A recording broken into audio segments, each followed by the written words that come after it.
ओम।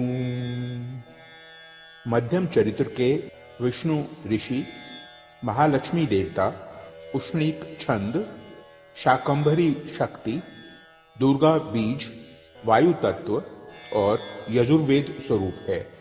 श्री महालक्ष्मी की प्रसन्नता के लिए मध्यम चरित्र के पाठ में इसका विनियोग है। मैं कमल के आसन पर बैठी हुई प्रसन्न मुख वाली महिषासुर मर्दिनी भगवती महालक्ष्मी का भजन करता हूँ, जो अपने हाथों में अक्षमाला, परसा, गदा, बाण, वज्र, पद्म, धनुष, कुंडिका, दंड, शक्ति, खड्ग, ढाल, शंख, घंटा, मधुपात्र, शूल, पाश और चक्र धारण करती है।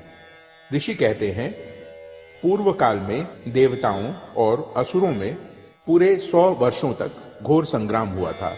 उसमें असुरों का स्वामी महिषासुर था और देवताओं के नायक इंद्र थे। उस युद्ध में देवताओं की सेना महाबली असुरों से परास्त हो गई। संपूर्ण देवताओं को जीतकर महिषासुर इंद्र बन बैठा। तब पराजित देवता प्रजापति ब्रह्मा जी को आगे करके उस स्थान पर गए जहां भगवान शंकर और विष्णु विराजमान थे। देवताओं ने महिषासुर के पराक्रम तथा अपनी पराजय का यथावत वृत्तांत उन दोनों देवेश्वरों से विस्तार पूर्वक कह सुनाया। वे बोले, भगवान, महिषासुर सूर्य, इंद्र, अग्नि, वायु, चंद्रमा, यम, वरुण तथा अन्य देवताओं के भी अधिकार छीनकर स्वयं ही सबका अधिष्ठाता बना बैठा है। उस दुरात्मा महिष ने समस्त देवताओं को स्वर्ग से निकाल दिया है। अब वे मनुष्यों की भांति पृथ्वी पर विचरते हैं। दैत्यों की यह सारी करतूत हमने आप लोगों से कह सुनाई। अब हम आपकी ही शरण में आए हैं। उसके वध का कोई उपाय सोचिए। इस प्रकार देवताओं के वचन सुनकर भगवान विष्णु और शिव ने दैत्यों पर बड़ा क्रोध किया। उनकी भौहें तन गईं और मुंह टेढ़ा हो गया। तब अत्यंत कोप में भरे हुए चक्रपाणी श्री विष्णु के मुख से एक महान तेज प्रकट हुआ।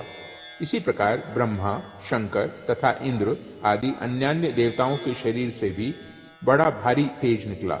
वह सब मिलकर एक हो गया। महान तेज का वह पुंज जाज्वल्यमान पर्वत सा जान पड़ा। देवताओं ने देखा, वहां उसकी ज्वालाएं संपूर्ण दिशाओं में व्याप्त हो रही थीं। संपूर्ण देवताओं के शरीर से प्रकट हुए उस तेज की कहीं तुलना नहीं थी। एकत्रित होने पर वह एक नारी के रूप में परिणत हो गया और अपने प्रकाश से तीनों लोकों में व्याप्त जान पड़ा। भगवान शंकर का जो तेज था, उससे उस देवी का मुख प्रकट हुआ। यमराज के तेज से उसके सिर में बाल निकल आए। श्री विष्णु भगवान के तेज से उसकी भुजाएं उत्पन्न हुई। चंद्रमा के तेज से दोनों स्तनों का और इंद्र के तेज से मध्य भाग यानी कटि प्रदेश का प्रादुर्भाव हुआ। वरुण के तेज से जंघा और पिंडली तथा पृथ्वी के तेज से नितंब भाग प्रकट हुआ। ब्रह्मा के तेज से दोनों चरण और सूर्य के तेज से उसकी अंगुलियां हुई। वसुओं के तेज से हाथों की अंगुलियां और कुबेर के तेज से नासिका प्रकट हुई। उस देवी के दांत प्रजापति के तेज से और तीनों नेत्र अग्नि के तेज से प्रकट हुए थे। उसकी भौहें संध्या के और कान वायु के तेज से उत्पन्न हुए थे। इसी प्रकार अन्यान्य देवताओं के तेज से भी उस कल्याणमयी देवी का आविर्भाव हुआ। तदनंतर समस्त देवताओं के तेजः पुंज से प्रकट हुई देवी को देखकर महिषासुर के सताए हुए देवता बहुत प्रसन्न हुए। पिनाकधारी भगवान शंकर ने अपने शूल से एक शूल निकालकर उन्हें दिया। फिर भगवान विष्णु ने भी अपने चक्र से चक्र उत्पन्न करके भगवती को अर्पण किया। वरुण ने भी शंख भेंट किया। अग्नि ने उन्हें शक्ति दी और वायु ने धनुष तथा बाण से भरे हुए 2 तरकस प्रदान किए।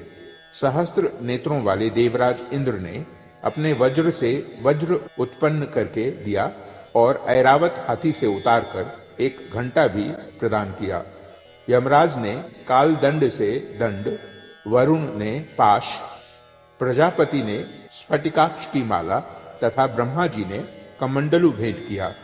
सूर्य ने देवी के समस्त रोमकूपों में अपनी किरणों का तेज भर दिया। काल ने उन्हें चमकती हुई ढाल और तलवार दी।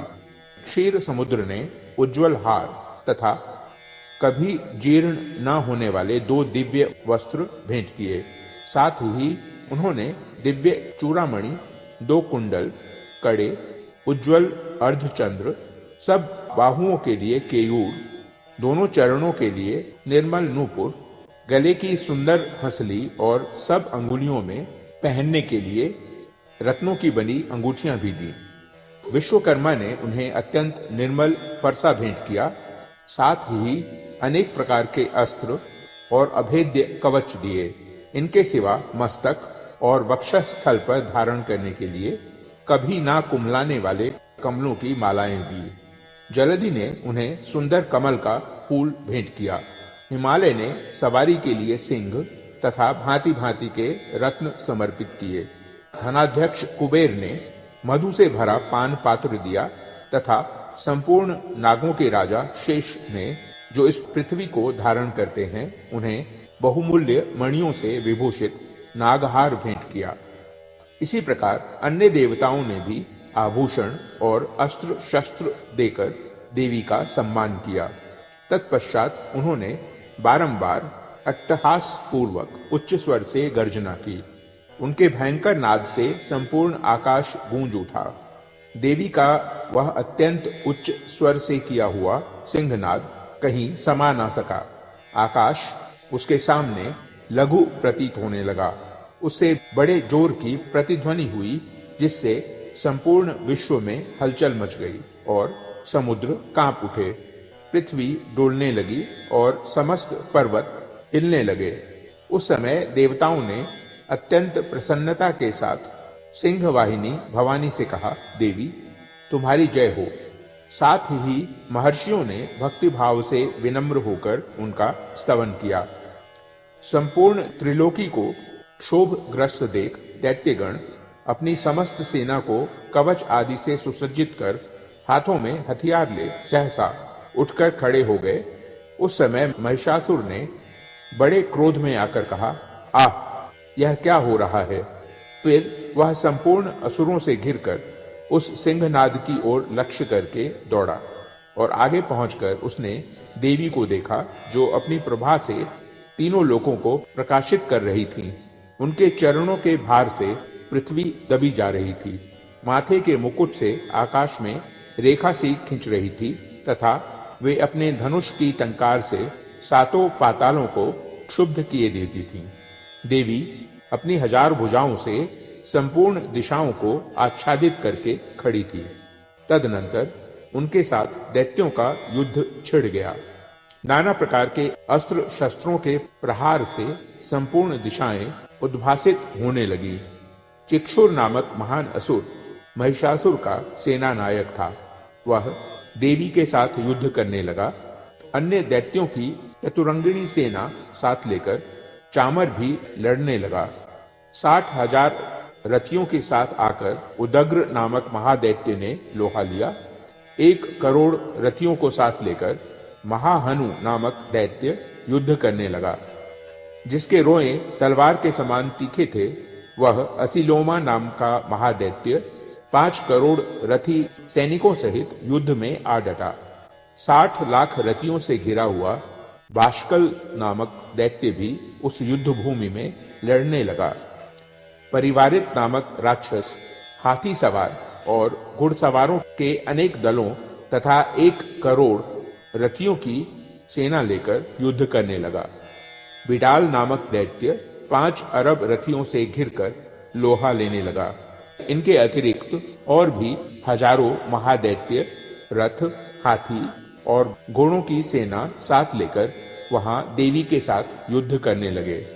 स्वयं महिषासुर उस रणभूमि में कोटि कोटि सहस्त्र रथ, हाथी और घोड़ों की सेना से घिरा हुआ खड़ा था। वे दैत्य देवी के साथ तोमर, भिंदीपाल, शक्ति, मूसल, खड़ग, परशु और पट्टिश आदि अस्त्र शस्त्रों का प्रहार करते हुए युद्ध कर रहे थे। कुछ दैत्यों ने उन पर शक्ति का प्रहार किया, कुछ लोगों ने पाश फेंके तथा कुछ दूसरे दैत्यों ने खड़ग प्रहार करके देवी को मार डालने का उद्योग किया। देवी ने भी क्रोध में भरकर खेल खेल में ही अपने अस्त्र शस्त्रों की वर्षा करके दैत्यों के वे समस्त अस्त्र शस्त्र काट डाले। उनके मुख पर परिश्रम या थकावट का रंच मात्र भी चिन्ह नहीं था। देवता और ऋषि उनकी स्तुति करते थे और वे भगवती परमेश्वरी दैत्यों के शरीरों पर अस्त्र शस्त्रों की वर्षा करती रही। देवी का वाहन सिंह भी क्रोध में भरकर गर्दन के बालों को हिलाता हुआ असुरों की सेना में इस प्रकार विचरने लगा मानो वनों में दावानल फैल रहा हो। रणभूमि में दैत्यों के साथ युद्ध करती हुई अंबिका देवी ने जितने निश्वास छोड़े वे सभी तत्काल सैकड़ों हजारों गणों के रूप में प्रकट हो गए और परशु, भिंदीपाल, खड़ग और पट्टिश आदि अस्त्रों द्वारा असुरों का सामना करने लगे। देवी की शक्ति से बढ़े हुए वे गण असुरों का नाश करते हुए नगाड़ा और शंख आदि बाजे बजाने लगे। उस संग्राम महोत्सव में कितने ही गण मृदंग बजा रहे थे। तदनंतर देवी ने त्रिशूल से, गदा से, शक्ति की वर्षा से और खड़ग आदि से सैकड़ों महादैत्यों का संहार कर डाला। कितनों को घंटे के भयंकर नाद से मूर्छित करके मार भगाया। बहुतेरे दैत्यों को पाश से बांधकर धरती पर घसीटा। कितने ही दैत्य उनकी तीखी तलवार की मार से दो दो टुकड़े हो गए। कितने ही गदा की चोट से घायल हो धरती पर सो गए। कितने ही मूसल की मार से अत्यंत आहत होकर रक्त वमन करने लगे। कुछ दैत्य शूल से छाती फट जाने के कारण पृथ्वी पर ढेर हो गए। उस रणांगण में बाण समूहों की वृष्टि से कितने ही असुरों की कमर टूट गई। बाज की तरह झपटने वाले देव पीड़क दैत्यगण अपने प्राणों से हाथ धोने लगे। किन्हीं की बाहें छिन्न भिन्न हो गईं, कितनों की गर्दनें कट गईं, कितने ही दैत्यों के मस्तक कट कट कर गिरने लगे। कुछ लोगों के शरीर मध्य भाग में ही विदीर्ण हो गए। कितने ही महादैत्य जांघें कट जाने से पृथ्वी पर गिर पड़े। कितनों को ही देवी ने एक बाह, एक पैर और एक नेत्र वाले करके दो टुकड़ों में चीर डाला। कितने ही दैत्य मस्तक कट जाने पर भी गिरकर फिर उठ जाते और केवल धड़ के ही रूप में अच्छे अच्छे हथियार हाथ में ले देवी के साथ युद्ध करने लगते थे। दूसरे कबंध युद्ध के बाजों की लय पर नाचते थे। कितने ही बिना सिर के धड़, हाथों में खड़ग, शक्ति और रिष्टि लिए दौड़ते थे तथा दूसरे दूसरे महादैत्य ठहरो ठहरो यह कहते हुए देवी को युद्ध के लिए ललकारते थे। जहां वह घोर संग्राम हुआ था वहां की धरती देवी के गिराए हुए रथ, हाथी, घोड़े और असुरों की लाशों से ऐसे पट गई थी कि वहां चलना फिरना असंभव हो गया था। दैत्यों की सेना में हाथी, घोड़े और असुरों के शरीरों से इतनी अधिक मात्रा में रक्तपात हुआ था कि थोड़ी ही देर में वहां खून की बड़ी बड़ी नदियां बहने लगीं। जगदम्बा ने असुरों की विशाल सेना को क्षण भर में नष्ट कर दिया। ठीक उसी तरह जैसे तृण और काठ के भारी ढेर को आग कुछ ही क्षणों में भस्म कर देती है, और वह सिंह भी गर्दन के बालों को हिला हिलाकर जोर जोर से गर्जना करता हुआ दैत्यों के शरीरों से मानो उनके प्राण चुने लेता था। वहां देवी के गणों ने भी उन महादैत्यों के साथ ऐसा युद्ध किया जिससे आकाश में खड़े हुए देवतागण उन पर बहुत संतुष्ट हुए और फूल बरसाने लगे। इस प्रकार श्री मार्कंडेय पुराण में सावर्णिक मनवंतर की कथा के अंतर्गत देवी महात्म्य में महिषासुर की सेना का वध नामक दूसरा अध्याय पूरा हुआ। ओम।